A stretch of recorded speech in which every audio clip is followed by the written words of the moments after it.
Kristin Ebeling is the director of Skate Like a Girl, a ripping professional skateboarder, co-founder of Mess Mag, co-host of the Vent City podcast, and quite frankly, a better person than you.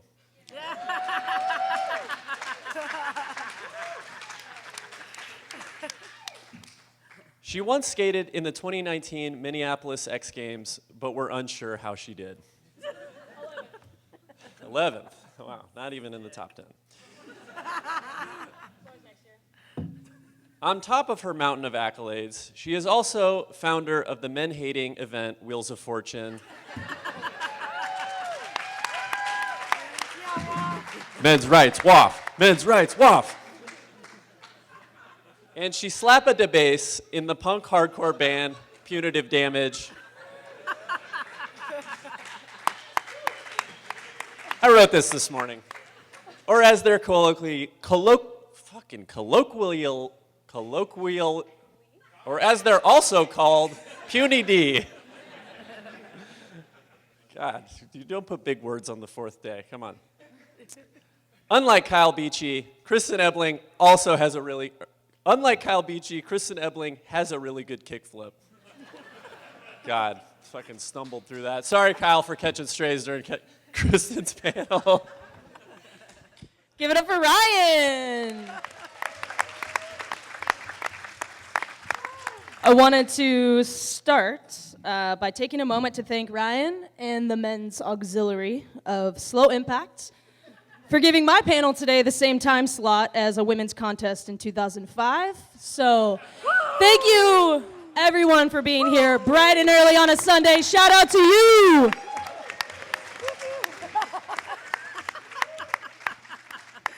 All right, y'all, my name is Kristin, and I'm a lifelong skateboarder from Seattle. Like many of you, I'm lucky to call Ryan Lay a friend. We initially met not at a skate event or looking at the skate park, but because both of us nerds happened to be running skateboarding-themed nonprofits at the time. He was at Skate After School, and me at Skate Like a Girl. Not long after meeting, I began coming down here to Tempe to escape the rain and cold of the Northwest, and became friends with a lot of people in his orbit along the way. One time, Ryan was introducing me to somebody, and he said something like, "This is my friend Kristin. She's also an ED and a pro skater." Well, I guess she's a little more of an ED, and I'm a little more of a pro skater. And I think that's a great way of introducing myself to you all, and why I think I'm somewhat qualified to host our panel today about all these amazing unconventional professionals in our skate world today. So yes, my name did make its way to a Meow Skateboards deck a couple years back, but I wouldn't say that's my main purpose or goal in skateboarding. Without making this a live reading of my personal LinkedIn, I guess I'll just share that I'm here in skateboarding to do a little bit of everything in an effort to make it just a little easier for the next person. Anyways, I have the distinct pleasure of hosting today's conversation with a collection of skateboarders that also don't seem satisfied by doing just one thing in skateboarding.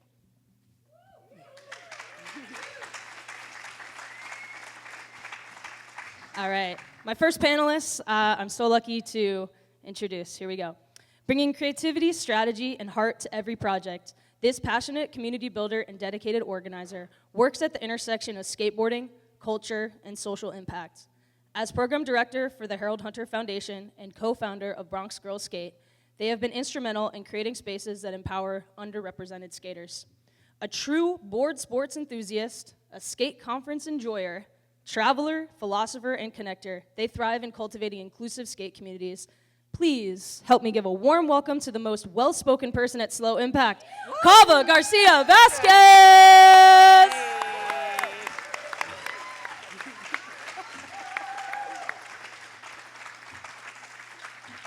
All right, and our next skater up.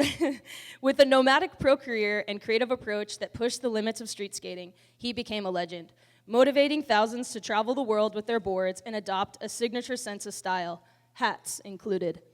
Back in the early 2000s, he was the reason why all the boys at my local skate park of Kirkland, Washington, were obsessed with boning their ollies over stuff. Please make some noise for the former kindergarten teacher's assistant, who is currently an integral part of iPath's triumphant return, the one and only Kenny Reed.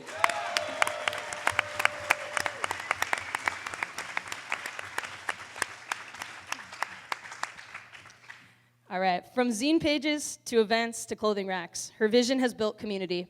What started as a submission-based mag, inspired by her 7 years at Locard, grew into a vintage clothing store and skate shop in the heart of San Francisco, which is now a community hub and a job for many women, queer, and non-trad skaters in the local area. She's a traveler, a Palestinian, but more importantly, she's making sure all the homies arrive at the function in style and safely. Please help me welcome Double Downs, Deanna Musa.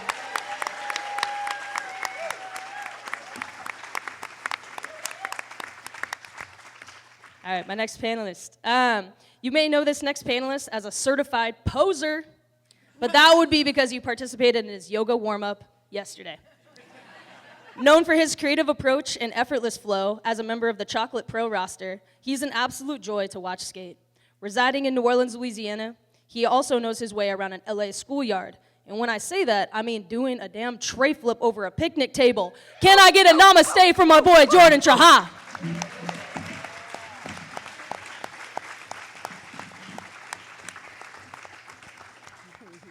All right, and our last panelist up. A child prodigy turned industry-shaping pro. His influence on skateboarding goes beyond the board. A media spanning creative, music, and graphic design, to name a few side talents beyond his no-slide combos. He's the first trans athlete, not just skateboarder, to have a signature shoe on a company that Ryan said I'm not allowed to mention on the mic. He has spent years redefining what's possible, and with his next chapter, he's starting a new board company called Tacky Joy Factory. Please give it up to my Airbnb roommate, Leo Baker!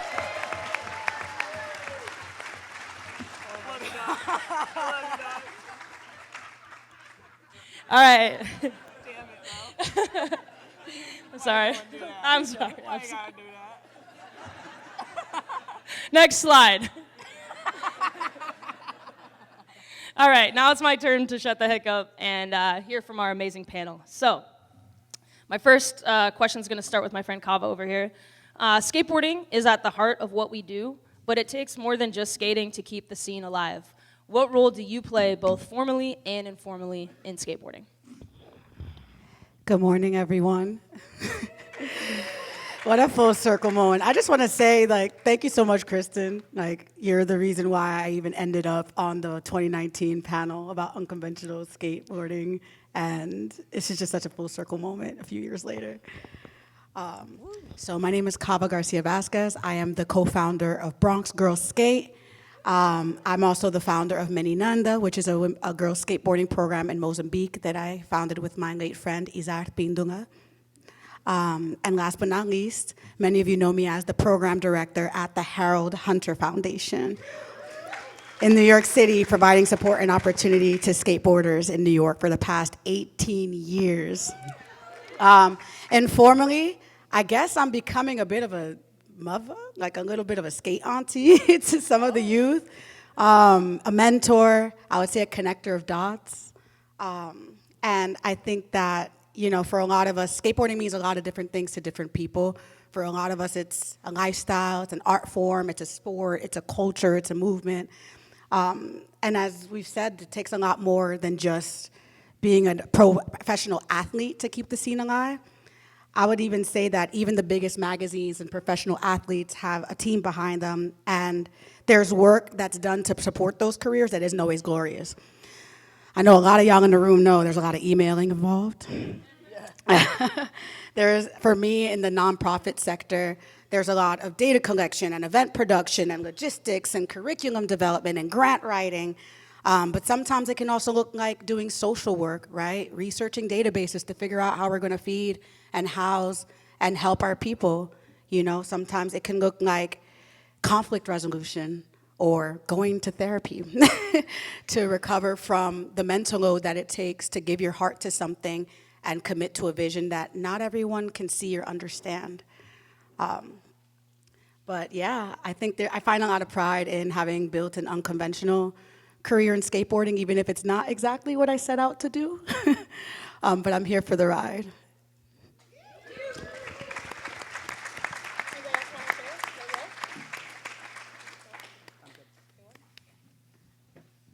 All right, awesome. Thank you, Kava. My next panel, we're just going to go through, or my next question is going to be for the whole panel.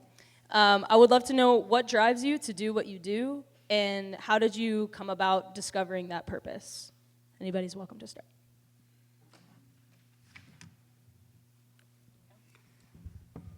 Hello. Hi, good morning.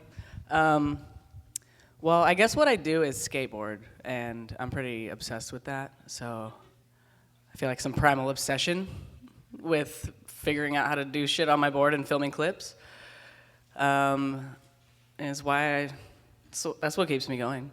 I mean, it's pretty simple. But then also the community and the friends along the way, starting to realize there's shit to stand for. Those kinds of things are also partly why I'm still married to this.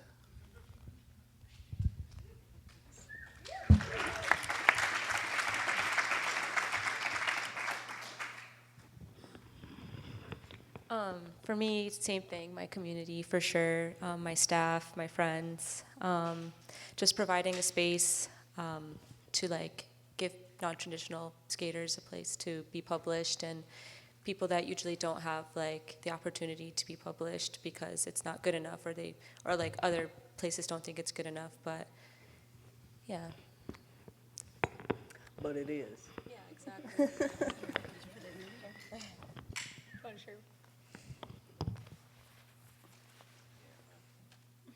Have an answer. It's just quite a bit personal. It's like once you really see everybody out, you decide to maybe hold back a little. As much or as little as you want. Right. Yeah. Next question. Do you want to share what drives you?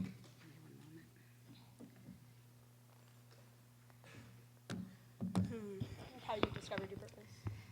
Yeah, I mean, I feel like, I don't know, I mean, we're an audience and full of lovers of TED Talks, but one of my favorites is starting with, there's one called Start With Why. I find that for some folks who are really mission-driven, starting with why feels easier, but sometimes it's easier to start with who, right? You want to work with, who you want to serve, who you want to be. Sometimes it starts with you being already in the middle of the thing, and like it's so in the how and in the doing, and not necessarily thinking about being or the outcome, and then you end up discovering like why you do what you do and who you do it for as you go along. One second, I'm getting a little nervous. And I think for me, it's like, it's not a matter of belief. Like, it's not that I believe that a better world is possible. It's that I know that a better world is possible, because look at where we are. Like, look at who we are. Like, the future and even the present to a large extent isn't, like, it doesn't just happen. Like, we have to create it. And I know that we're living in a time where we can feel really hopeless and feel powerless in the face of all the different systems and changes happening. But like, I genuinely feel like once we understand, like, yo, like, I believe in a skate park that's also a garden, or to borrow Taj Hanson's, like, I believe in a skate park that's also a community hub. You know what I mean? I believe that the programming that I'm doing at Harold Hunter Foundation isn't just necessarily about skateboarding, even though that is the core of what we do, honoring New York City, honoring Harold's legacy. But it's also like, yo, like, where does skateboarding take you? You know, how can we leverage skateboarding as a tool to promote a paradigm and shift so that people actually start to believe in themselves off their board as much as they believe in themselves on the board? How can we use skateboarding as a way to help feed people, to help house people, you know, to help heal people, to help employ people, you know? So I feel like what keeps me going is just the knowledge and that deep faith that a better world is not only possible, but it's actively underway, and to know and trust that even when people may hate on it or question or say, yo, you took my job, trust me, you don't want to be in these Excel data sheets. You don't want that. But you know, like, I feel grateful, and like, even if it just changes the life of one person or it helps one person start asking more questions, I think that's enough for me.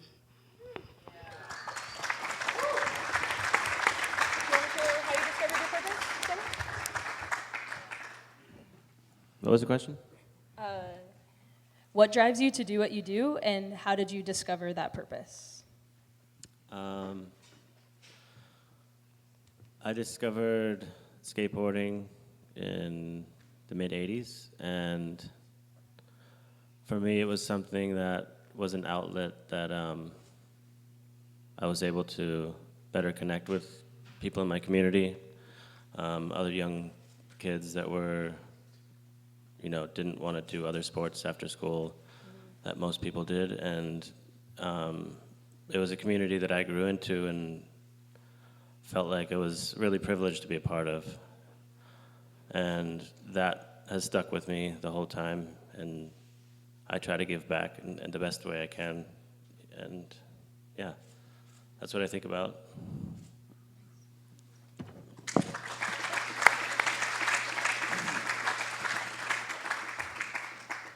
Hi. Yeah, I guess I didn't want to start explaining my answer for this question because it starts to segue into other questions that are in this panel, and then I'm eventually going to answer all the questions in one big great story. Go for it. Send it. But yeah, like, the question that we're going to end up leading to is, for me, is what big decision did I have to make, but that also entails, what drives me and things like that. I left Louisiana, like a very rural area of Louisiana, to pursue just skateboarding, not a career, or just to dip my toe into this, fantastic, what seemed to be a massive industry at the time, because I'm just a kid from a small town. The older you get, the more you realize it's a very small group of people who are very dedicated, and as much as we see the flaws in it, and as much room as there is to improve, we're just thankful that it exists, right? But whenever I came to California at 18 and then moved to New York City because it just wasn't the place for me, it felt like still, New York wasn't the place for me, and eventually I had to move to a place where I could ground myself and, catch my head. And, I'm more thankful for what I have there than what I did in New York City. Because, every time you have a spare board to give out, or, you earn something, but just to give something back, it feels more reciprocated and appreciated in Louisiana. So that's still what drives me to do it.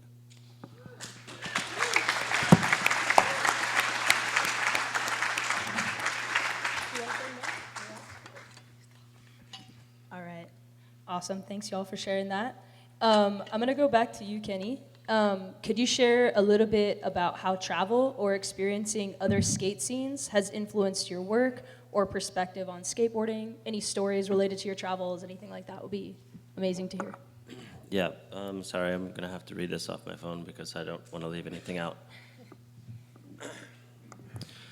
I feel like when traveling and skateboarding, you're able to make personal connections that can not only create strong bonds and friendships, but it also allows for the sharing of knowledge and more intimate understanding of cultures.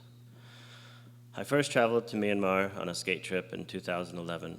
I was there with a group of friends, and we would often explore less visited countries in search of unskated spots. I was at the tail end of my skateboarding career, and I found myself more and more on these trips, more than I should have been at home filming video parts.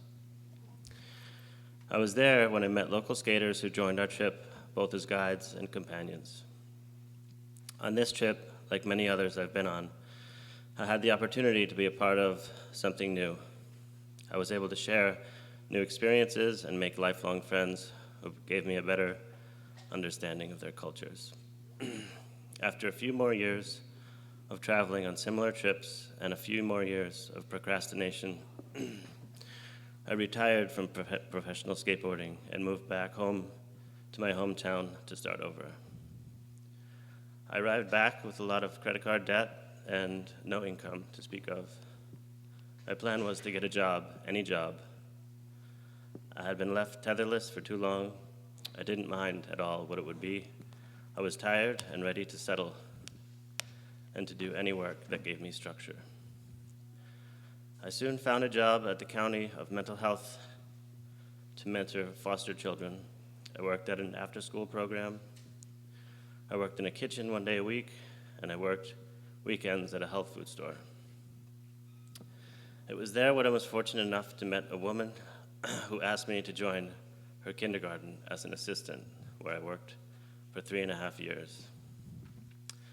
I later applied for a lead teaching job at another school nearby, and I was accepted for the position. A few weeks later, I received an email from a friend in Myanmar asking if I was interested in coaching their national team for the Southeast Asian Games, which is a regional biannual sporting event that would include skateboarding for the first time. At this time, my wife was 2 months pregnant, and I was feeling very content with the way life was going, and I finally felt settled. I was grateful for the email, but I was convinced that it wasn't the time. I casually mentioned this to my wife, which was surprised, and she said, "Why don't we just go for it?" So 8 months later, with our 6-week-old baby, we moved to Myanmar, and that began my journey back into the world of working in skateboarding.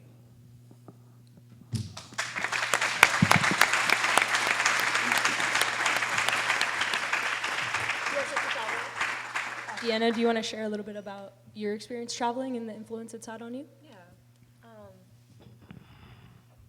More recently, we went on a trip to Puerto Rico, and we took 9 girls in shag, and it was the first time, like our crew like filmed a video and put it together, and just like the whole process, it's something I've never experienced, and a lot of us didn't experience before, and it was really fun.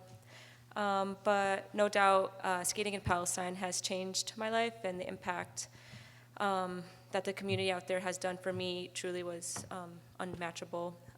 Being out there with all the kids and them being so hyped on me and vice versa for them, I saw the kid in me when I was with them. And we had so much to relate to, and I'll forever be grateful for Skate Pal for having me for all those years.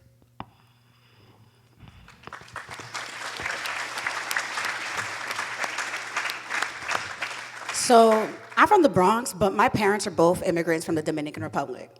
And I remember growing up in New York, it's just such an international city, right? Like, you'll go to quinceañeras and bat mitzvahs, and that's just regular, right? And so it's like, and like skateboarding is such a core part of New York City's ecosystem and lifeblood that I would grow up seeing it around me. But it wasn't until I was 13 that my indigenous friend, actually, my friend Swiftwater, put me on to skateboarding in 7th grade. Immediately, my parents were like, nah, it's clip, like, you're a girl. Like, there's a lot of layers, right? I'm Hispanic, I'm black, I'm a girl. There's all these isms that are already telling folks like me where I'm from. You know, the Bronx is one of the poorest congressional districts in the entire United States. So the landscape of possibility and opportunity can feel really narrow. Thankfully, my parents, you know, between music and art, I was able to explore other avenues, and those served as my point of entry into skateboarding and eventually the world. But, you know, it wasn't until way later as a senior, I think I was a senior at McAllister College, I left New York to study because of a lot of reasons. But I knew that if I went somewhere cold, that I would stay my ass inside and actually focus. And, you know, my homegirl's like, yo, we're applying for every grant under the sun. Like, how are we going to get out of Minnesota? It's brick on a whole nother level there. I'm sorry. Love for my Minneapolis St. Paul family, though. Familia. Yeah. Midwest got it. You guys got it. But my friend, you know, we're applying for all these grants and opportunities, and my homegirl's like, the Watson Fellowship, man, like, I don't really know if I have a passion. And I'm like, yo, if I could, I would finally go skate. Like, I've been so focused on pursuing my education and pursuing a career and doing the things that I think I have to do, especially as a child of immigrants. They did not move over here for me to become an artist. They didn't feel like it didn't feel like an option, like, for real. But thankfully, there's a lot of us who, you know, I know I'm not the only one with that experience, but, you know, I'm sitting there, I'm drinking my wine, writing a paper, and I'm like, yo, if I could do anything, like, I want to travel the world and, like, study women, how women are personally and politically empowered through skateboarding. Like, I want to have a real chance to learn with other people who are already paving the way in an industry that I felt wasn't for me, in a community that I never saw reflected. Like, I'm still one of the only women in DR who skate. There's a small contingent of us who skate to this day, and it's a burgeoning scene, but it was so incipient even then. And I was surprised that out of all the million opportunities I applied to, I got 2 yeses. And those yeses, out of like a mountain of no's, like, changed my life forever. I got a Davis Peace Prize, which was like a $10,000 grant. If y'all want to talk about grants, we'll talk. To pursue a project that promoted peace anywhere in the world. So after having studied abroad in Brazil and seen all these amazing girls in São Paulo and Rio, like ripping back in 2016, I'm like, yo, I want to go to a Portuguese-speaking country and but go to a place where skateboarding is going to make an even bigger difference for the youth there. So I connected with my late friend Izar Pindunga, who was running Associação de Skate de Moçambique, the Skateboarding Association of Mozambique, out in Maputo, the capital, and we really fashioned this concept of meninas and the girls skate, and that's what I did for my Davis Peace Prize. I also was awarded the Thomas J. Watson Fellowship, which is a grant awarded to 40 graduating seniors from liberal arts colleges around the country to pursue passion-driven projects in countries they've never been to. So I was the first skateboarding project, and with it, that project brought me to Cambodia and to India and to Sweden and South Africa and Mexico. And for me, you gotta understand, it's like I'm the only person in my bloodline who has made it that far. And to this day, it just I'm crying. It literally confounds me because it's just skateboarding for me, I never thought it would be I couldn't have imagined at the time that it would be a key to not only helping me find myself and save my life as it has for so many here, but also enable me to fulfill a mission and a prophecy that I didn't even know had been written at the time, you know? And with these world travels and learning not only about women doing work to empower other women, but you're meeting folks in Germany who are doing adaptive skateboarding and funding projects across the world, Afghanistan and Cambodia and South Africa. Shout outs to Skatistan. You know, you have a lot of people in skateboarding with a lot of heart who are using it as a vehicle to drive positive social transformation all over the world and right in their hometowns, doing DIYs. And it's just, I think travel, all that experience with travel made me think, how could I come back, bring this home? I want to see something like this in the Bronx, right? And when I got back to the US in 2018, I had to get a regular job also as an educator. I was an elementary school science teacher, so think Miss Frizzle on a skateboard. And I was elementary, middle school kids, salutes to all the educators, because those kids are really rough and really challenging, especially in their ex. But, it brought me, then I got into tech, and then in the middle of all that, ended up at Pushing Borders in 2019, ended up speaking on a panel, and that's when the founder of Harold Hunter Foundation, Jessica Forsyth, approached me immediately after the panel, how would you like to be the executive director of HHF someday? And I was like, I don't know about that, but I'll see what's up. Mm-hmm. And over the years, she would mentor me, and it just, all of these travel experiences ended up bringing me right back home to New York City to be able to give back to the Bronx and beyond, both through Bronx Girls Skate and HHF. Full circle. Tough act to follow. I love traveling because I want to skate granite, bro. But beyond that, skating, in my travels, I've met a lot of really awesome people, such as Kristin or Alex or Ashley or, I don't know, people who are doing cool shit that I get to piggyback on and be yeah, I want to help with those things, and I don't know, just kind of help make a difference. And I have a platform that I can elevate certain voices, so I try to do that too. But yeah, the more I travel, the more people I meet, and the more granite I fucking skate, so. Rock and roll.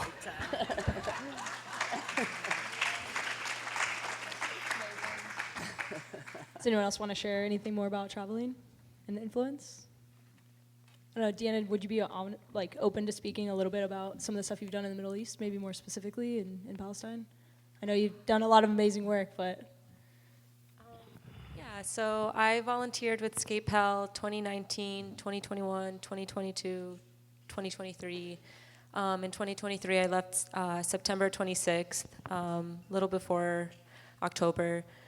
And yeah, I mean, there's a lot of people in here that has volunteered at Skate Pal, and you know how it is. It's like the kids go there, and it's not like a skate after school program. It's not like, your parents are forcing you to go and learn how to skate because they're paying for it and you need to do an after school activity. These kids are going because they see skateboarding as like an empowerment and something to like build when they have walls up, blocking them to really dream on past these walls. And with skateboarding, you have that privilege to be able to like, okay, I'm gonna work on something and build with this activity. And yeah, I mean, for me, like just being in Palestine and like seeing all these kids that like look like me and are just as hyped on skateboarding as I am, and being able to like hold their hands and like guide them, it was really impactful for me. That's what I went away with.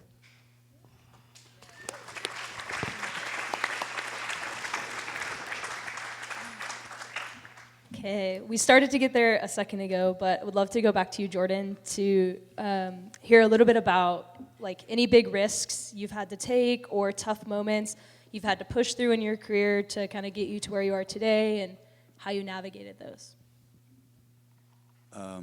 So in order to attain a career that I have now, I couldn't have just stayed in Louisiana and just expected people to care about, the video parts you put out on a skateboard. But after the fact, after a few years of, living in all these other cities and, the work that goes into it, but, even though I had gotten some degree of success, what is it worth my mental sanity or, your body that you keep wrecking over and over again? Because as soon as you spend these years on these projects or, after it's over, the big video premiere happens, the next day you wake up and it's just start over, like get it going again. To navigate that decision, it wasn't for my career to move back home. I didn't think it was going to elongate it or, raise my status by any means. But you just have to live with your choices, and I feel like it was for the better. Thanks for having me. Jordan, I was curious if you could share maybe a little bit more about some of the stuff that you do in the New Orleans scene. I know you're helping bring up a lot of young people, and you mentioned giving back. Can you share a little bit more detail about that? There's not a proper skate park in New Orleans. Every spot that you've seen us in videos that we put on, the Humidity Instagram or in our videos that we make, they're all made by us. We didn't ask permission for the space. We didn't get donations until maybe after the fact. Because people started skating in, and we were like, hey, you could give us $5, if you want to. If you want to keep seeing things like this happen, it makes a difference. And, there's a great group of girl skaters in New Orleans, a lot of quad skaters as well. They love the spots that we skate, and they understand whenever we're like, you guys love the spot. We'll make more for you, obviously. Just chip in, and obviously they're not thinking that we're taking advantage of them by any means. Because a lot of work goes into just making the spots, or you buy a video camera just to point at your friends because sometimes the phone doesn't feel real enough. Or when we were kids, we didn't have a phone to make our sponsor me tapes. You had to go and branch out in your community and meet people that could help you. So it was a lot more selfless than you think. To get a career, it takes a lot of people helping you.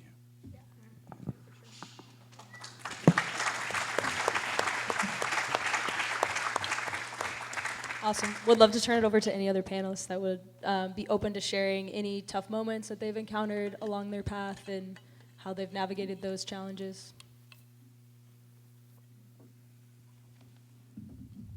I can't think of a specific tough moment, but I just know that, going off what Jordan just said, having people in your corner to support you through shit, there's a lot of that in skating. And I think probably in many different fucking things, but I don't know. I have always had people in my corner, even in the hardest moments, and I think it's nice to think about that, be grateful for it, remember it, and then also pay it forward,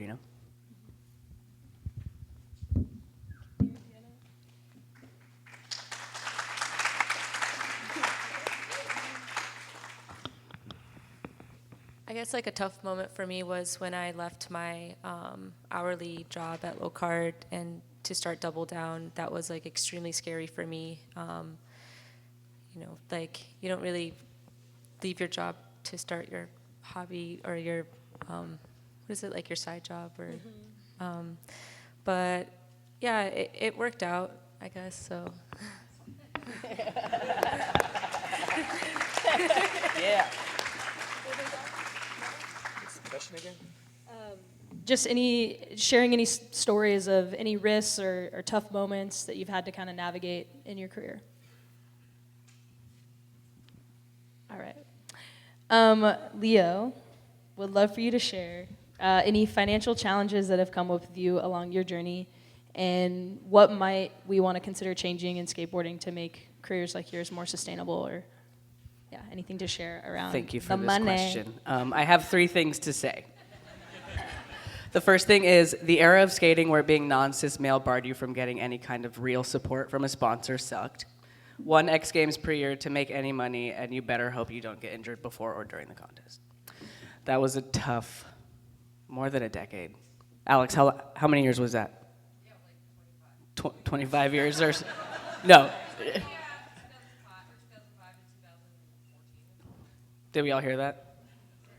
Basically a decade.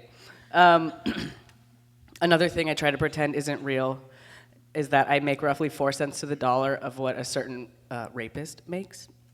And that's a little disheartening, and I'm like, can it be like 10 cents to the dollar? Maybe. Yeah. I don't know. Okay, the last thing is diversifying within creates sustainability and equity. A table of diverse people will naturally uplift diverse demographics. And so I feel like in skating we're trying to push that needle, but a lot of the people in charge or that own the companies are still mostly cis-het white dudes, and naturally we, gravitate towards people that we feel like we can relate to. So if that at the end of the day that's who's making the decisions, it's still going to be imbalanced. So that's it. That's what I got. Yeah. I got a follow-up for you. I'm ready. I really appreciate your experience as a pro skater and sharing vulnerably with us what that can feel like in your long career so far. But would you be open to sharing a little bit about kind of from the small business owner side, like what is going on with your current brand that you're starting, and tell us a little bit about that and maybe how we got to Tacky Joy Factory. Yeah. So after I quit the Olympics, I decided I wanted to start a company because I was free to do whatever the fuck I wanted at that point. I felt like my influence and just my impact would be way more, it would be stronger if I was doing something that I really cared about. So I convinced everybody to keep supporting me after I quit the Olympics, and I was like, I swear glue is gonna be so cool. And it was.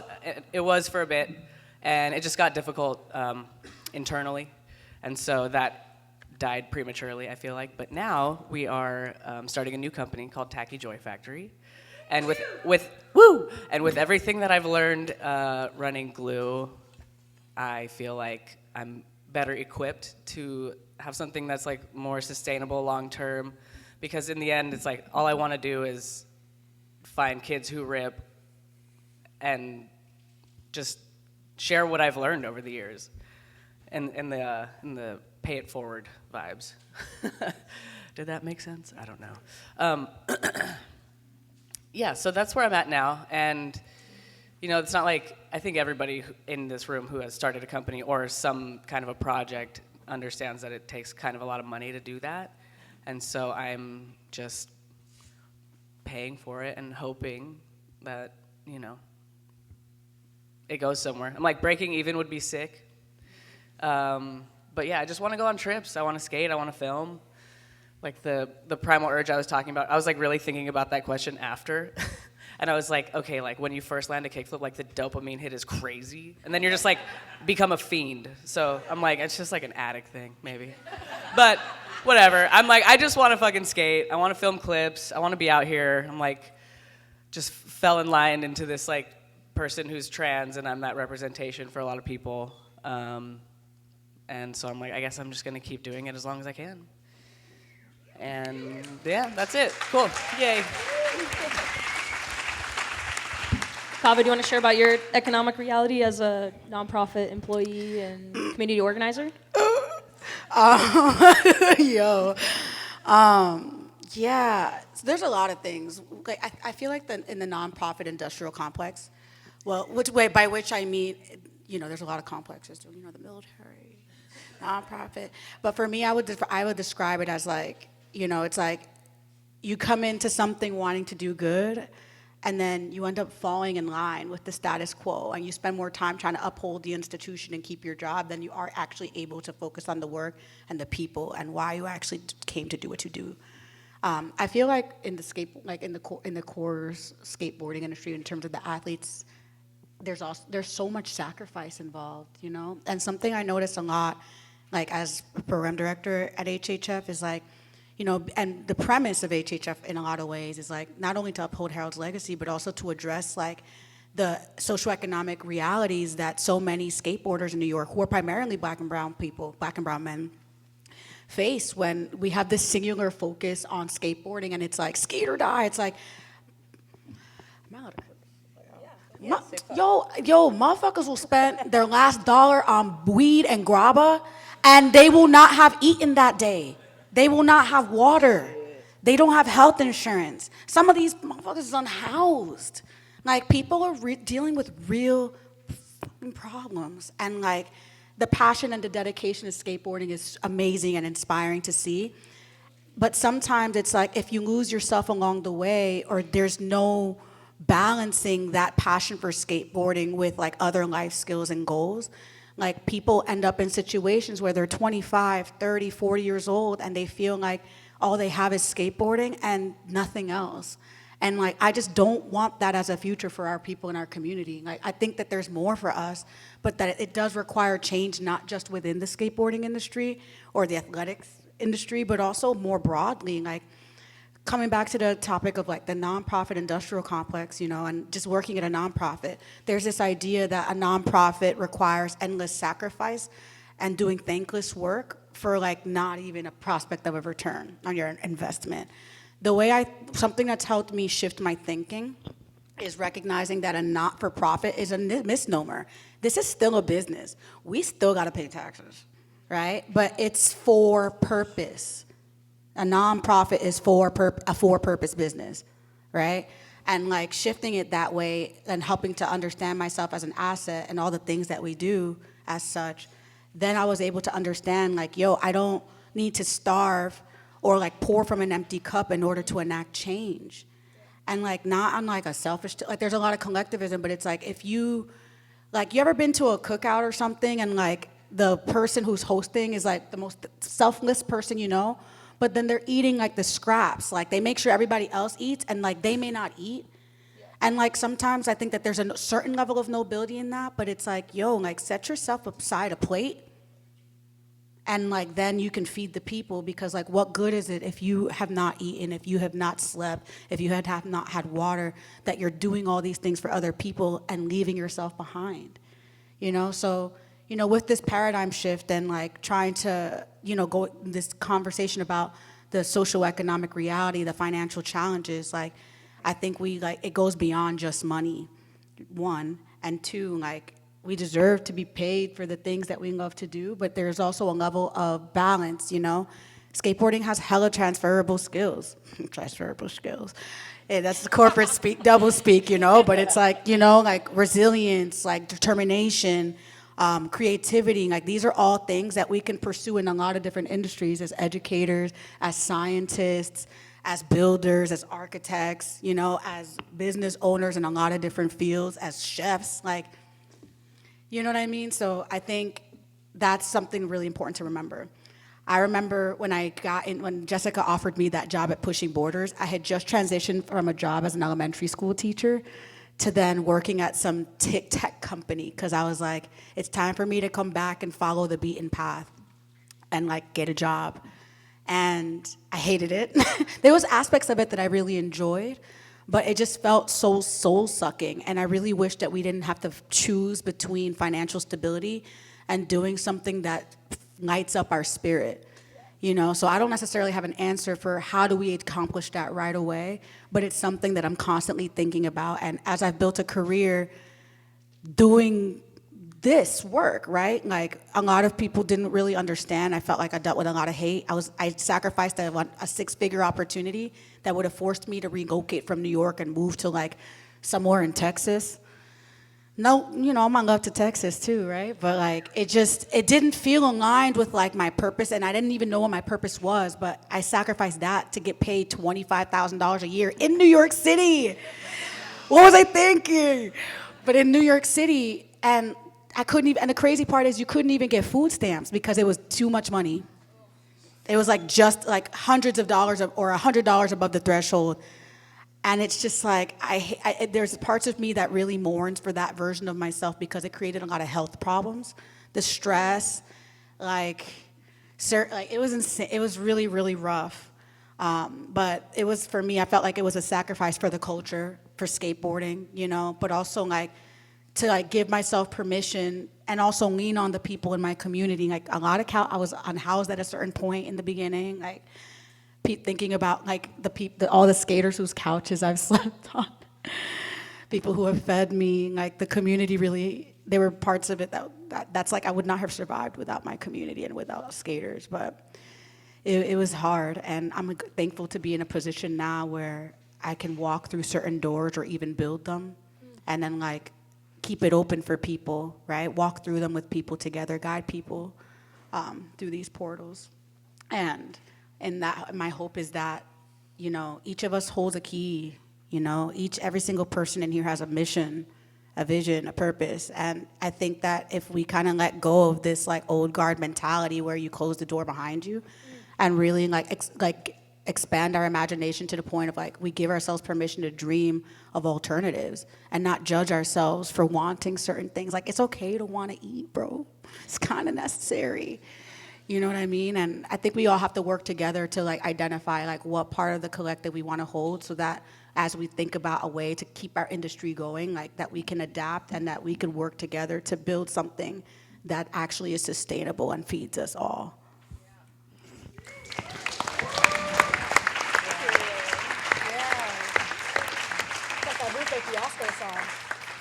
Wow. Kava, everybody. One more time.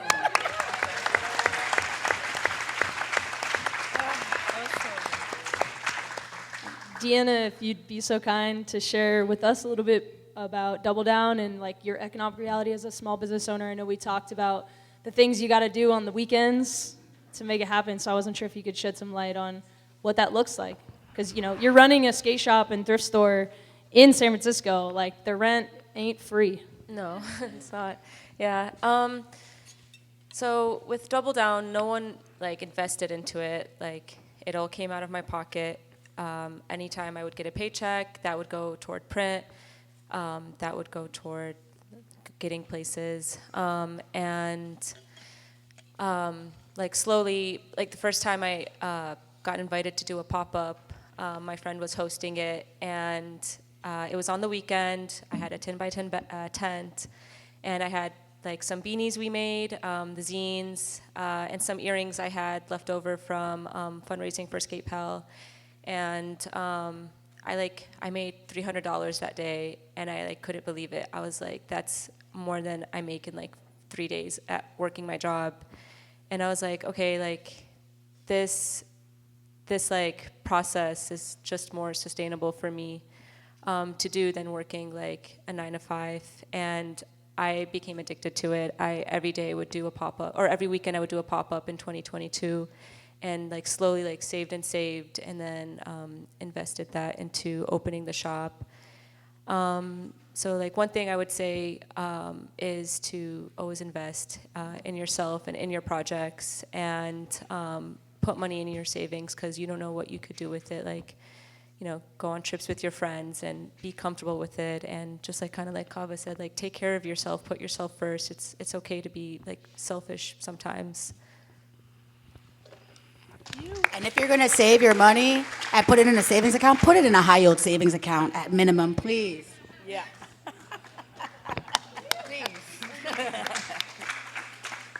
Staying on the topic of like just economics of what we're doing, I wasn't sure, Jordan, if you could share a little bit about what it's like to have a skate career in, I would say, a non-traditional skate city. I mean, you described, just the struggles of being in New Orleans and the spots you're having to build with your own hands, and the struggles with that. But if you could share with us like how you're able to make it work in that area. Yeah. So in December 2012, I met Arto Sari. New Balance was just beginning to have rumors of becoming a skate thing, but I met him in New York City. He was wearing them, and he said, "Yo, dude, like, let's shoot some photos. I'm gonna go back to California and tell them all about you and like get you on the team." Sounded like a fantasy, but 6 months later, we're on our first trip. It's August 2013 or June 2013. We're in Vancouver and we're making a project together. This is happening, and I go back home. A few months later, I get my first paycheck. And, immediately I quit my job, and I'm living on, very meager, about half of what you were talking about. And I'm living in New York City, and, with a skate career, you quickly have to, kill the ego every day because it'll destroy you. And then, there has to be a balance of your own self-respect, feeding yourself, knowing your own worth. But after some time, I realized maybe I only had this career because I moved myself into this place, that they wanted somebody in this place. Am I taking a job from somebody from New York City who should deserve it, or could better represent that place? You start to have that feeling of, am I worth it, or is my ego so big or so small? So I had to do the reality check, and it's like, if I move back home, will that make it feel like I deserved it? So there's this things like you have to check and balance yourself quite often. Yeah.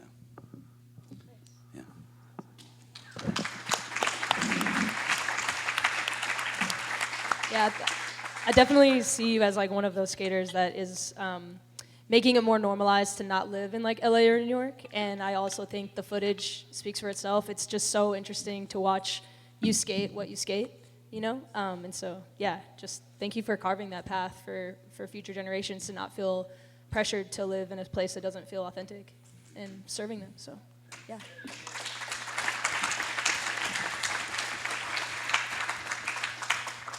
Kenny, is there anything that you want to share about maybe your current endeavors at iPath or other jobs you have and the economics of, you were a pro skater for at least a decade or more. If there are any stories to tell about how you're able to make it work financially. And now as a parent. Yeah, so. I have 2 children now, and I've been staying home with my newborn son. He's 10 months old now. For the last 6 months, it's been great. I really like it. But yes, iPath is back, and I'm able to work from home doing that, and it's part-time work. I have a few other things I do on the side. Sometimes I give skate lessons to kids in the community.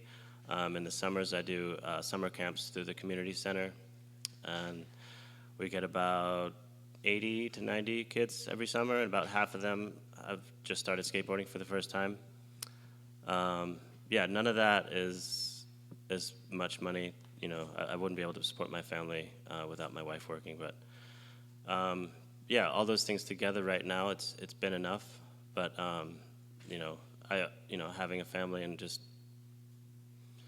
being alive in these times in general, you're always worried about what's coming next. So it feels pretty stable right now, but you can't depend on things forever. So that's it.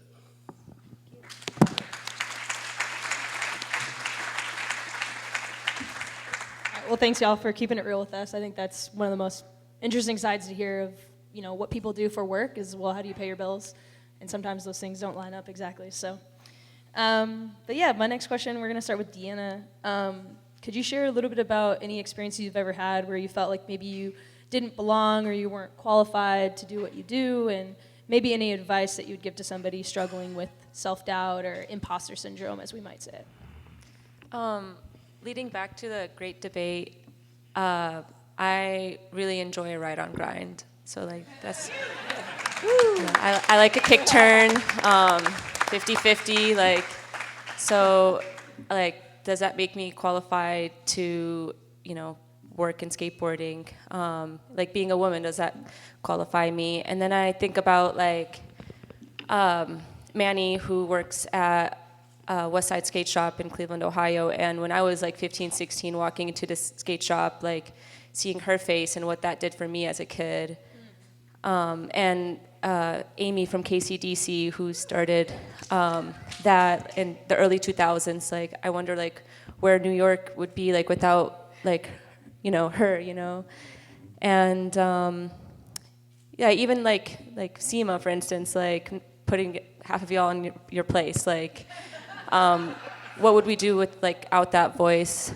So yeah, and I guess, like, advice, or like, what was it, like, advice I would give? Combating, like, imposter syndrome. Yeah, well, yeah, you don't need to be a pro skater to love skateboarding or be in skateboarding. As long as you're enjoying it and it does something for you, then you're a skater, you're skateboarding, and that's all you need to take away from it.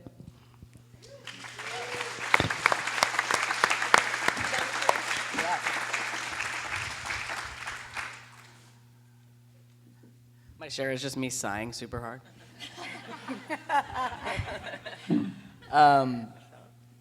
Yeah, imposter syndrome. It's an interesting one.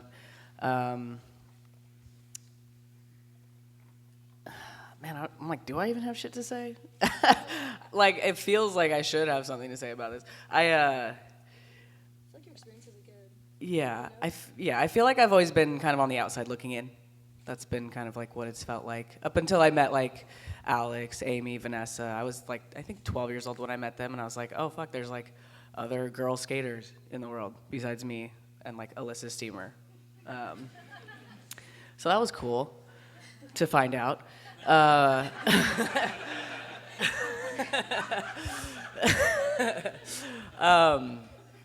yeah, it always just, I don't know. It just, yeah, it feels weird even now. I'm like, I've, like, rolled up to the skate park, like, first of all, drove from my apartment to Cooper Park, which is like 0.2 miles. But then sat in my parked car because I was, like, too anxious to go skate with just, like, the people who are skating, because I just feel a sense of, like, I don't know, I don't want to, like I don't belong, or I don't want to take up space, or I don't know. Like, I just try to find places where I can not be, like, skate super early in the morning so I know there's no one there. I'm, like, not getting in anyone's way type shit. And that's something that, I feel like has been with me a long time and will probably be with me forever. I don't feel like, skating has been, well, I guess that's not true. I feel like from skater to skater, it's like there's a sense of, like, camaraderie, like, you speak the same language.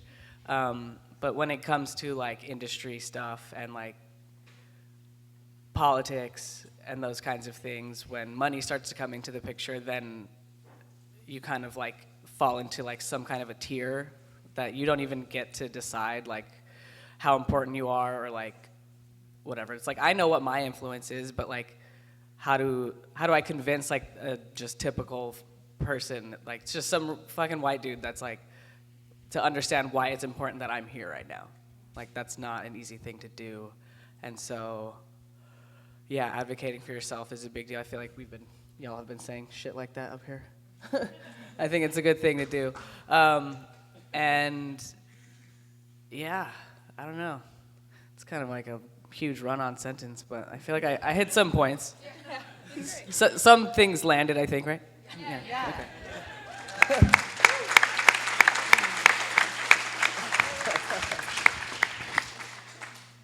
I want y'all to stop and think for a second.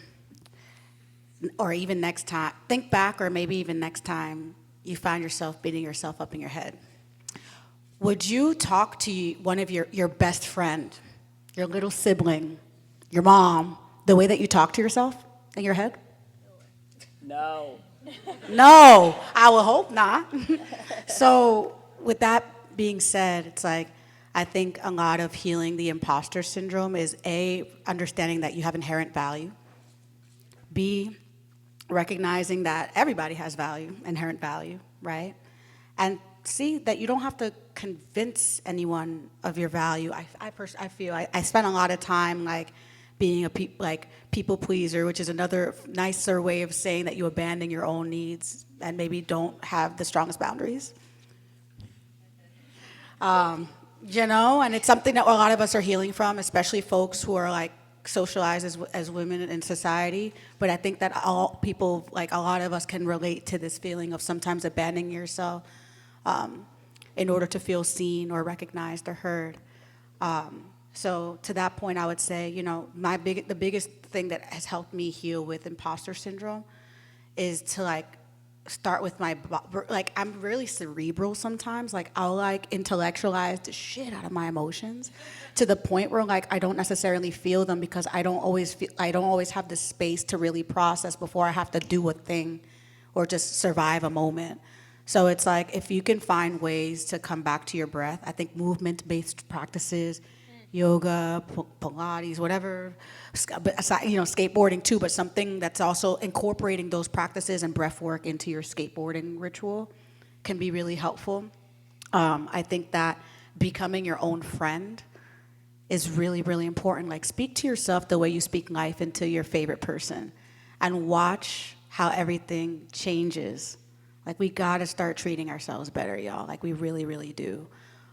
And I think that as we start to heal our relationships with ourselves, with our inner dialogue, with our inner child, and reckon with the fact that we're also a future ancestor, that the things that we're doing now are also shaping the elder we become and the kind of ancestor we become, I think that helps us take on a little bit more sense of accountability with ourselves, with how we talk to ourselves and how we treat our bodies, and thus how we treat people around us.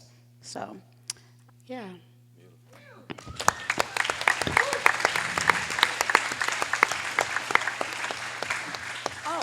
Last thing, respectfully, if you have haters, I feel like that means you're doing something right.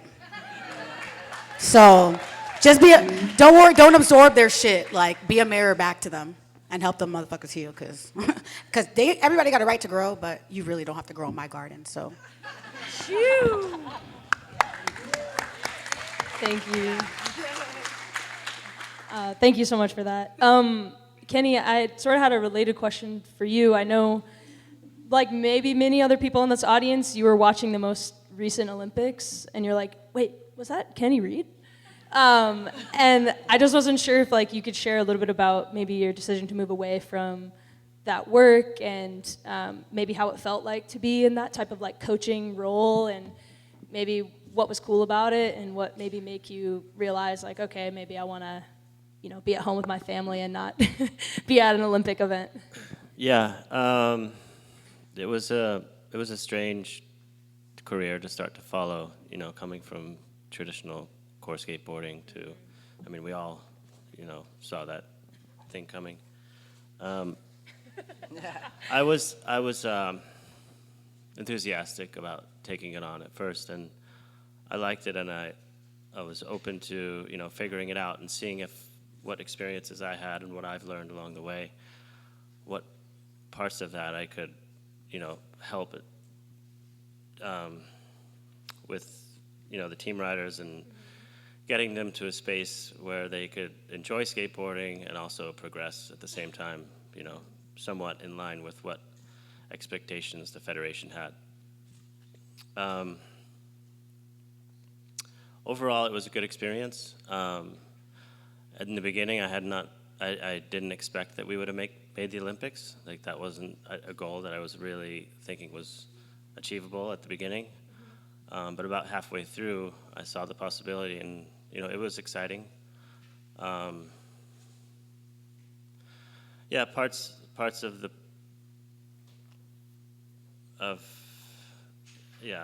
it was a struggle sometimes, coming from the way I understand skateboarding to make it fit into what was there for us to be a part of. There's a lot of pressure from parents. There's a lot of pressure from, the national team, and I just struggled with a few things that, I don't necessarily agree with the way motivations were pushed on them, but I think in the end I was able to convince the parents and some of the other people that it was better to have a softer approach when it came to taking things seriously. That's it.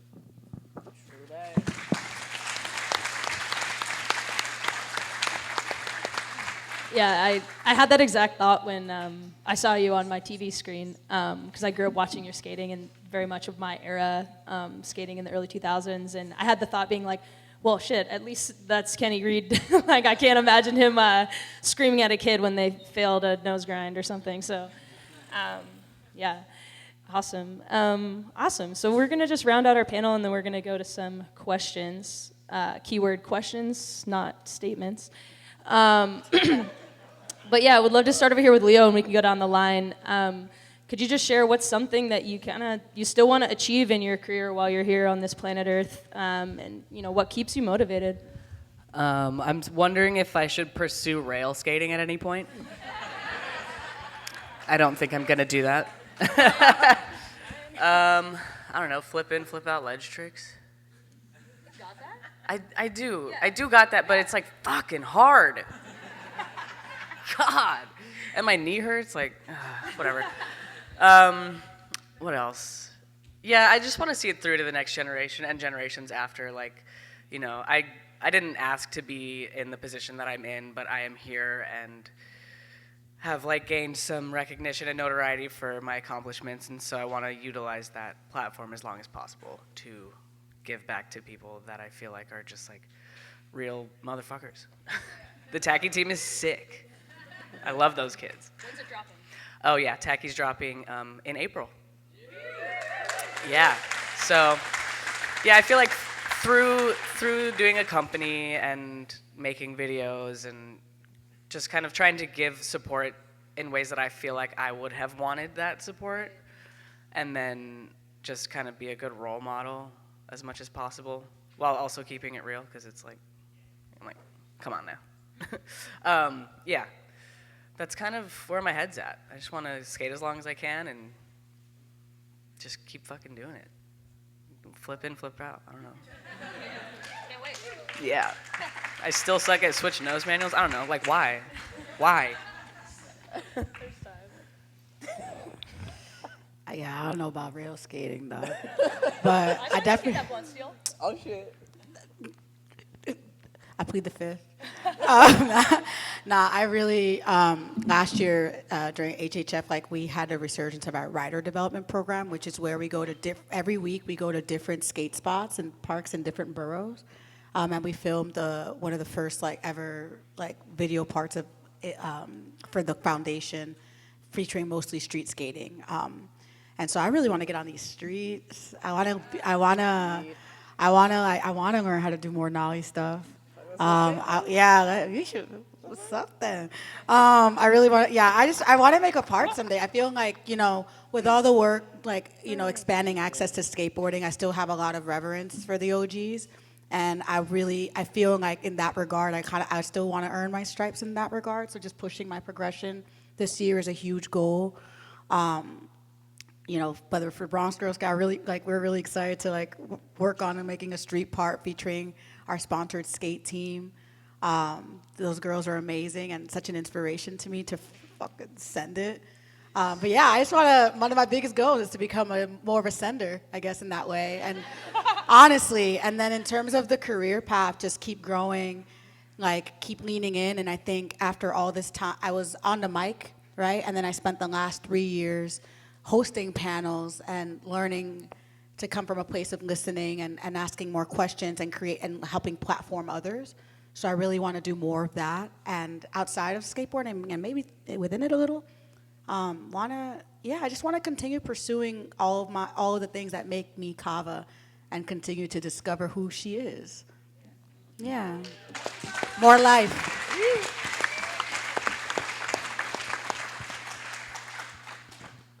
For me, I was able to come here today because Double Down has the best staff ever. We have Sam Bolton, if you're familiar, skates for their. Yeah, Sam moved to SF. We took Sam from New York, one of us. And yeah, we have Sam, we have Emmy from Kitty Cat Skateboards, and Lisette, like the list goes on. And I hired all my best friends. So I want to like be able to provide as much I can back for them and make sure they're like taken care of and comfortable. Like one thing I really want like is to get them shoes regularly. So that's something I'm like currently working on with them, and yeah, just keep the team alive. Real quick, Deanna. Anything coming up for Double Down specifically that people should know? You have a new issue out? Any videos dropping? We just finished it last week. We did our Puerto Rico video, issue 7. Issue 8, the deadline is February 28th, I believe. So if anyone wants to submit, we always accept submissions. Yeah.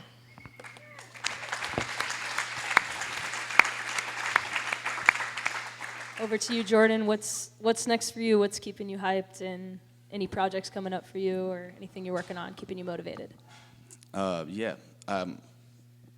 The question, after reading it a few days ago, it made me think like what the job of the pro skater is, and it's not just to fulfill your own, goals and to accomplish these, written list of things. Kenny's generation inspired me to do what I'm doing currently.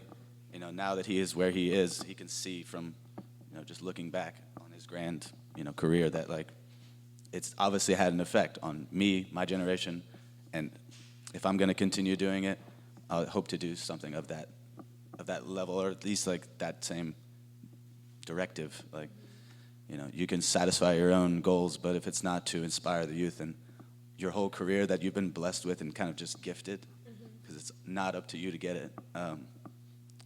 You want to like give it some service and not disgrace what's been given to you.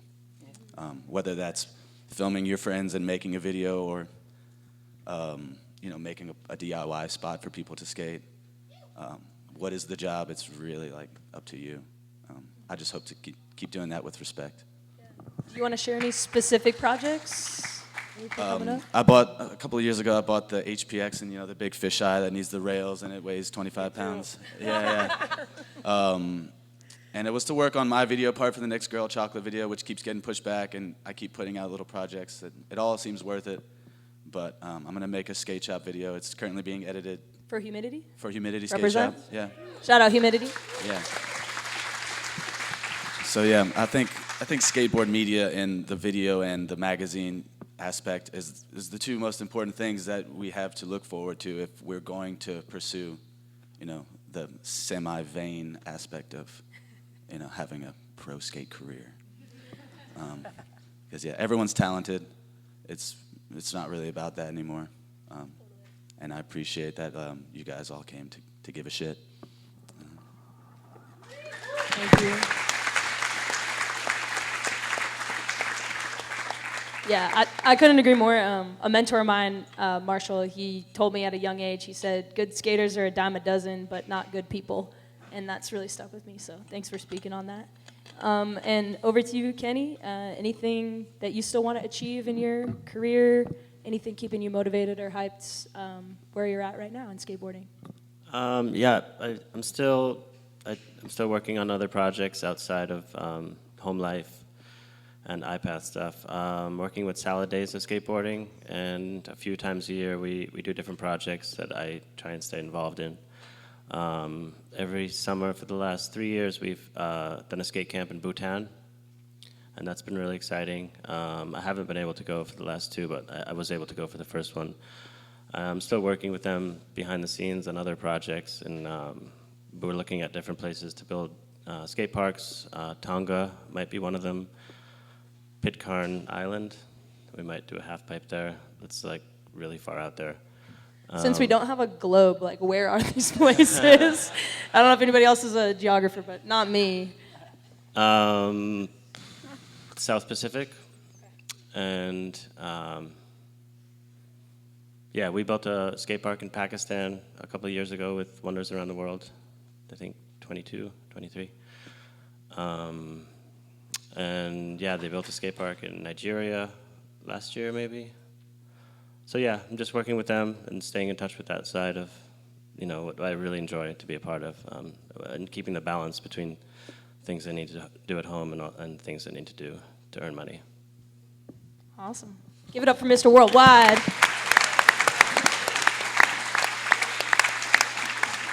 All right, well, thanks everyone for answering my questions. I have the pleasure of extending the mic to the audience to see if y'all have any questions. All right, and Mo, shout out Mo and the Hustle. Anybody see this man? He's getting his steps in.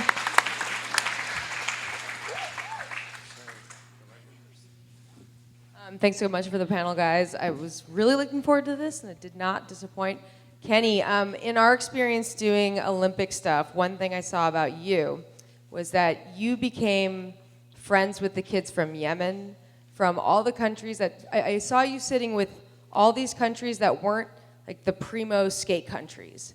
I just wanted you to talk a little bit about your experience working with those kids, because for them, the experience might have been a lot different than the kids from the bigger nations that had big skate programs. Yeah. I when I first started working on the Olympic stuff, immediately my mind went to countries that, didn't get an invitation to go.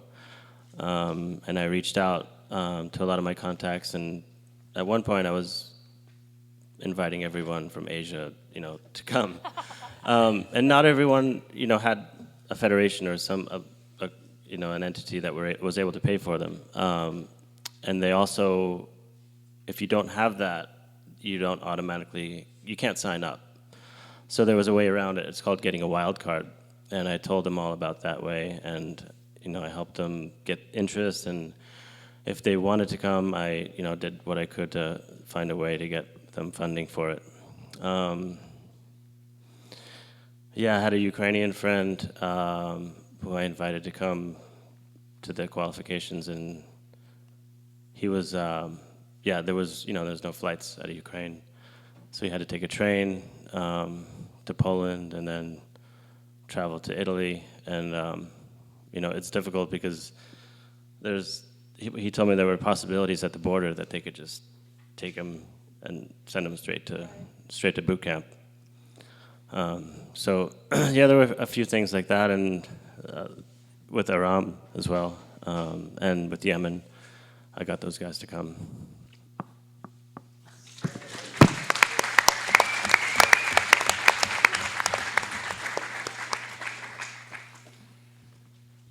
Hi, Peter, from the land of the brick, Gava. Oh, yeah. And Minneapolis. my question's for you. Throughout my career, I've represented not-for-profit corporations. Typically, my advice to anyone who comes to me is do not join a board. And there's various reasons people don't understand the duties that they have, the duty of purpose to the not-for-profit, all of that. My question is, and the Harold Hunter Foundation is a shining example, particularly for the skateboard community, of how to do it correctly. My question is, why am I wrong to turn people away from serving on those types of boards? In a good way. I'm not, prove me wrong, it's just, I think I've done that wrong in my prior practice. This might be above my pay grade, but I don't have a definitive answer because I'm still learning, but I think that's a wonderful question. Thank you. Something I've learned through navigating a lot of changes behind the scenes in HHF in terms of leadership and structure and direction is that the board of directors is a critical anchor, both an anchor and also it's like the sails in a lot of ways. Like, I feel like in typical nonprofits, the board doesn't interact with employees.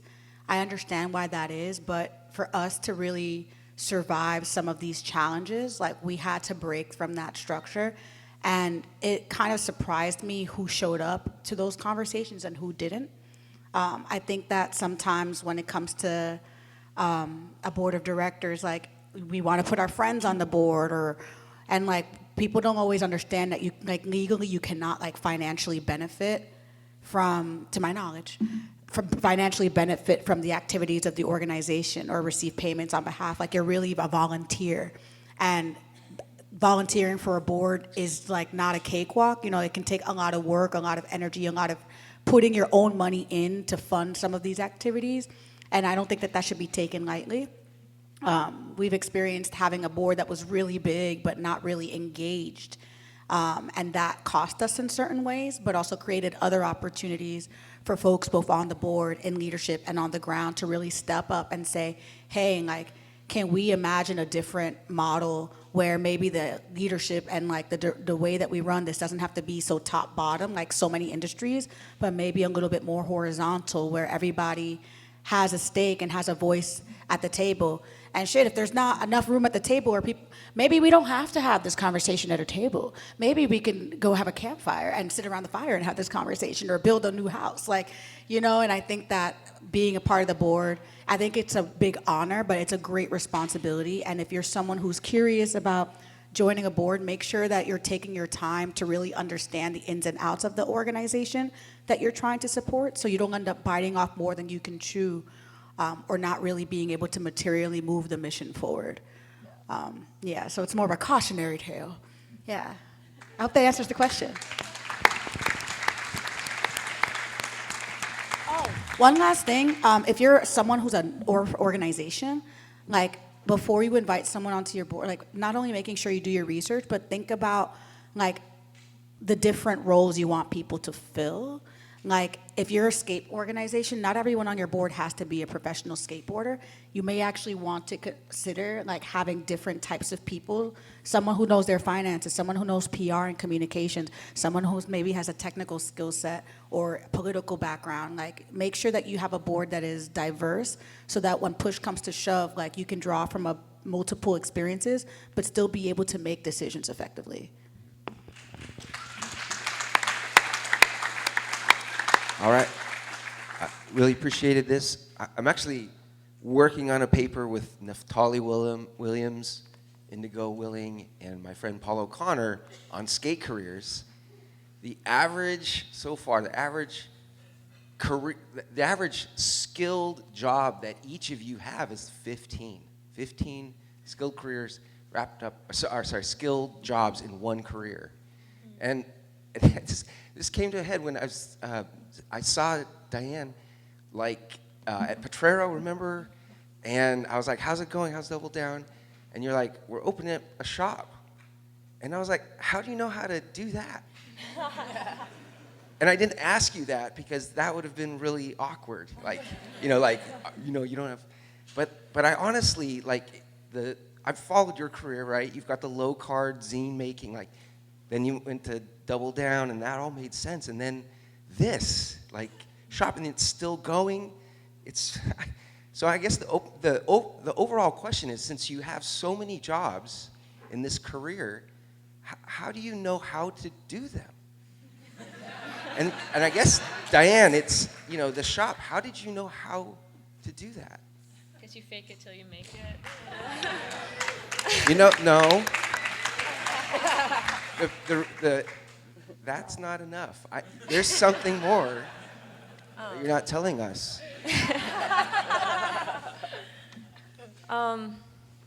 Yeah, just leading back to what I said, just investing. I invested everything into Double Down. Every penny that I had, I would put it into Double Down, and I really hustled every weekend. I would be at a pop-up. You would not find me out on a weekend at all. I was working, and yeah, just working a lot. You work a lot. It doesn't just get handed to you. Does that answer? Kind of? We'll talk later. I just want to say thank you, Soil Impact, for allowing folks to get their flowers, hosts, and panel throughout the weekend, and all the work they do. But my question is for Kava and Deanna.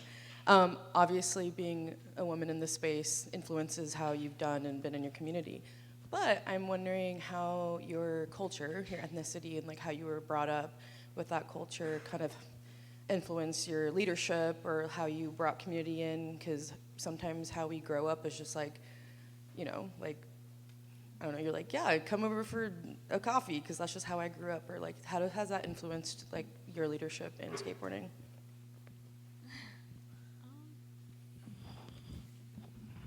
Growing up, my dad didn't let me skate. He was just like, "What are you doing? That's weird. That's for boys." Right? Like, but yeah, I don't know. You want to help me with this one?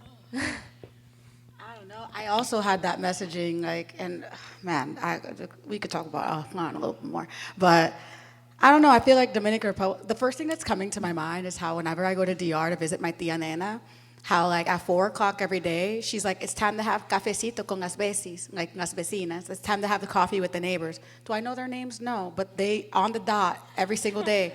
They pull up the chairs and they're there, taking in the breeze and drinking their coffee. And I don't know, like that feeling of like people just popping into your house.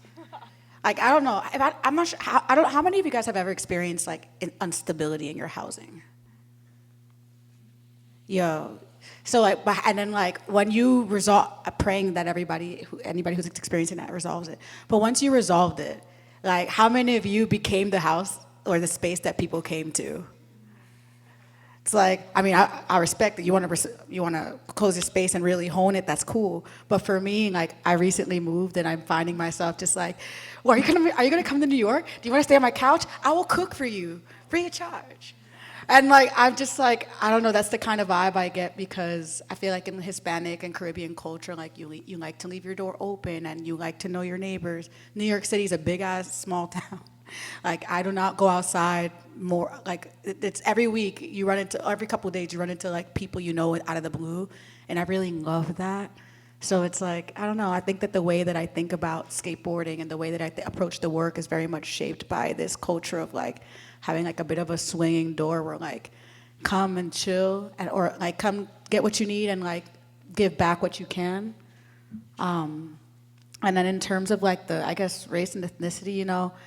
It's interesting. Like I feel like in the George Floyd, like in the 2020 circus of activism, like I just felt like I pulled away a lot from some of the conversations that have made me infamous, including in some of the shared spaces. If you know, you know. And I find myself, especially with Bronx Girls Skate, you know, that's given us, even though most of the team is like, you know, we're all people of color from the Bronx. I think all of us are Hispanic, including my other co-founder, Mel Ramirez. And like I find that you know, our culture and like our way of being, like, is like influences the work, but then it's also more site-based. Like we're very Bronx Girls Skates. Like we're doing it for the Bronx. We're doing it for women generally. We're doing it for skateboarding generally. You know, and then it's like sometimes like having your identity and your background can like shape what you do, but it doesn't have to be the totality of what you do, and it doesn't have to like only serve people who look like you or have your experience. And I think that that's really important to remember as the work grows and as you grow. I hope that answers your question.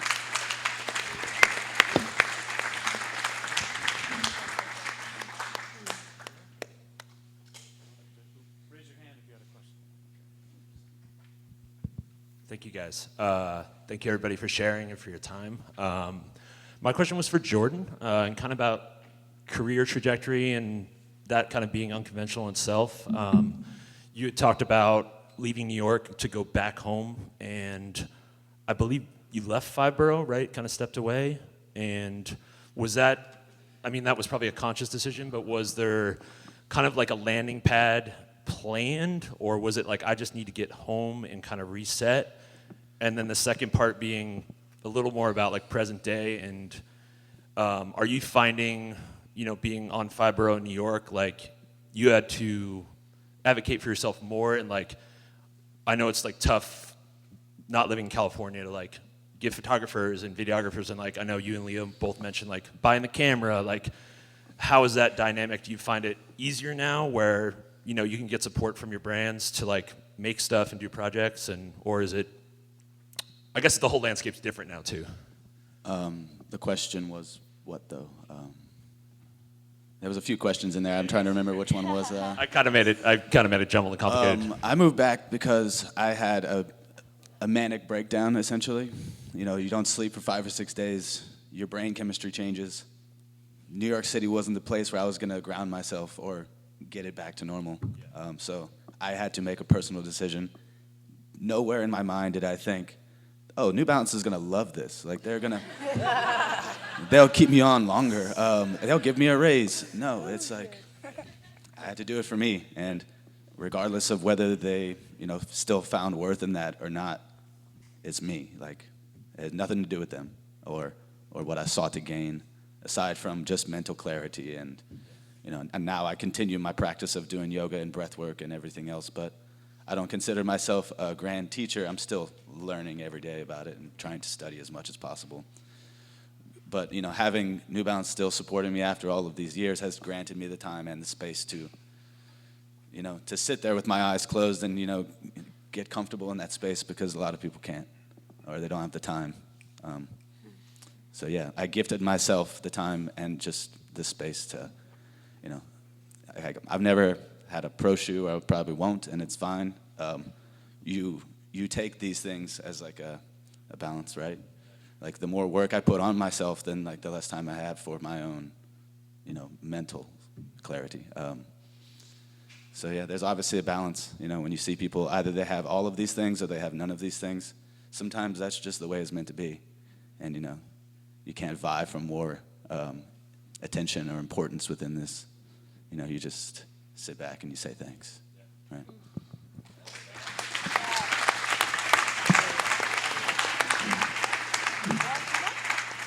We'll have 1, 2 more. I'm gonna go here, and then I'll get one more over here.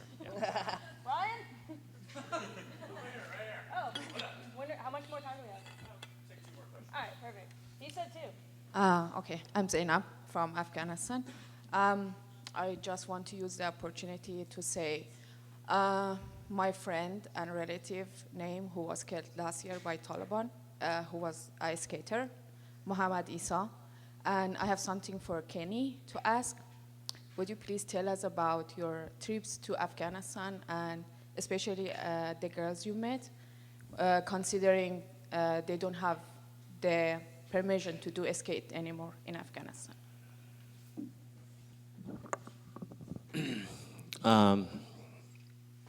I've been to Afghanistan 3 times. The first 2 were to visit Skatistan. It was the first one when it was just getting started, and they were still using the fountain to skate. And that trip left the biggest impression, I think, on me.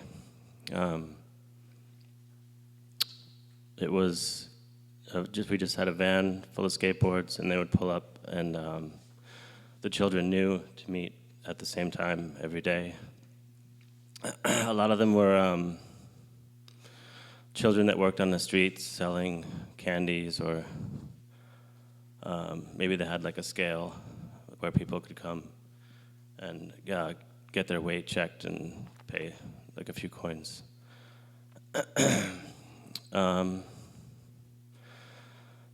They soon got a skate park after that, and we came back for the skate park opening, and it was pretty special. It was a lot of the community came out, and it was an indoor, big, almost an airplane hangar. And it seemed like there was a lot of support from the government at the time. It was a place where it was difficult to be because you could feel the tension, and the U.S. military was everywhere driving around.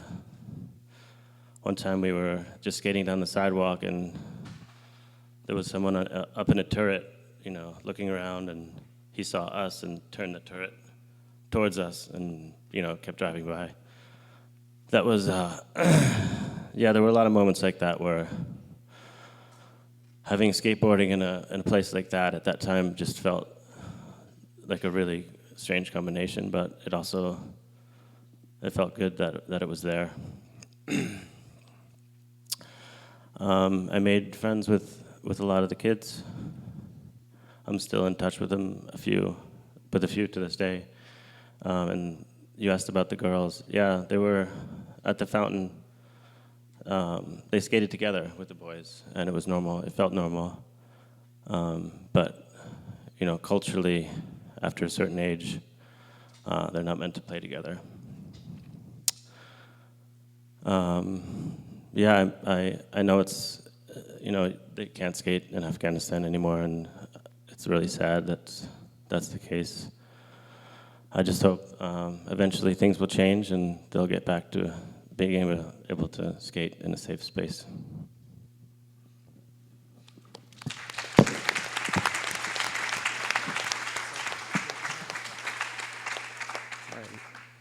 Last question.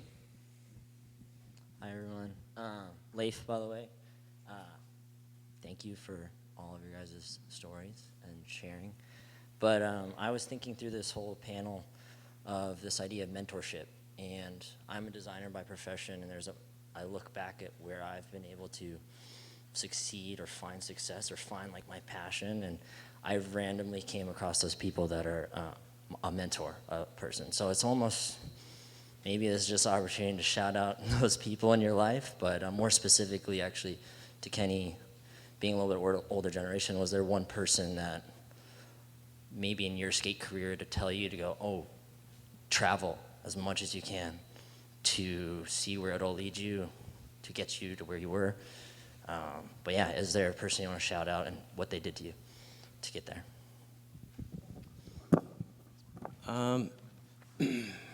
Yeah, my answer, my first thought is, I think it was the first photo I had in a skateboard magazine. It was shot by Lance Dawes for Slap. It was a gallery photo, and I lived with a house full of skateboarders, and he was the first one to kind of check in with us and asked if we wanted to go out and look for spots. And he was, I think, the editor of Slap at the time, and he was constantly going on trips and coming back and telling us stories, and we were just like, it sounded incredible. But we were really far from that at that particular time, but that always stayed with me, and he, gave me that first chance and gave me my first skate photo, and those stories definitely gave me drive to see what else was out there.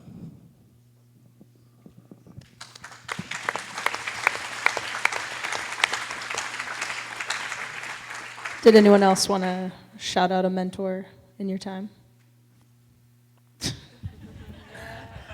Shout out Ryan DeWitt. Shout out Rodney Johnson, Ryan Miller, Alex White, Kristin. So many fucking people in here. I don't know, there's a lot of, it's like, how do you redefine mentorship? It's like, I would definitely describe Kristin as one of my mentors. Like, for real. Like, one of the greatest people I've met, and such a beautiful heart. Shout outs to Ray Mendez. He's a creative director at HHF. It's my right-hand man right there. Bronx kids represent. And yeah, definitely like Patrick, Kagongo, and just like a lot of the folks who are on the board, like your mind and your music taste. Sheesh. Yeah, I feel like a lot of my mentors are also like, I'm even meeting new folks like April. I can't wait to get to know you more. Like Jesse, so inspired by like your vision. Like, oh my, Alec, like all of y'all. Jesse, I love all y'all. So I'm really Seema. But yeah, there's a lot of really amazing mentors in this room, and also back home in New York that I would not be here without. So thank you so much.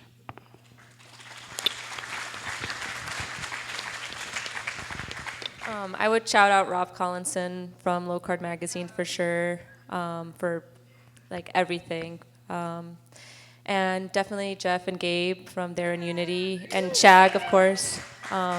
They like opened up a whole new community for me, and like all my new best friends are all because of them. And shout out everyone in the room, and Ryan for sure for just coming out and listening and being a part of it. I thought of another one, Lisa Whitaker. Lisa Whitaker. Jordan, any mentor shout outs for you, buddy? Sure. My friend, when I was 16, he was about 30 years old. He was displaced from Katrina, from Hurricane Katrina, moved from New Orleans 2 hours west. And if I had not met that person, I probably wouldn't be sitting here today, because he was so influential in showing me, neighboring towns in Texas and Mississippi, bring me to New Orleans for the first time to show me like the place that he grew up in.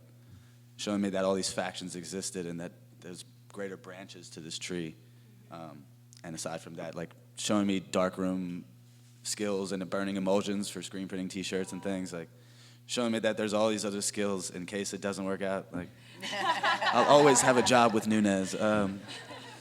Yeah, no, he's DJ Gold Machete, or that's his screen printing business as well. He's my best buddy, Alex Nunez. Nice. Yeah, sorry if I didn't say that earlier.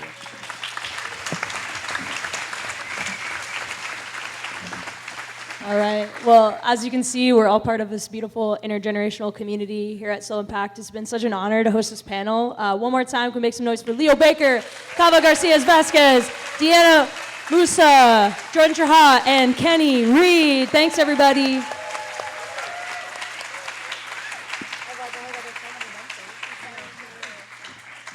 going to make you do it again, but one more round of applause for Kristin Ebeling. Woo!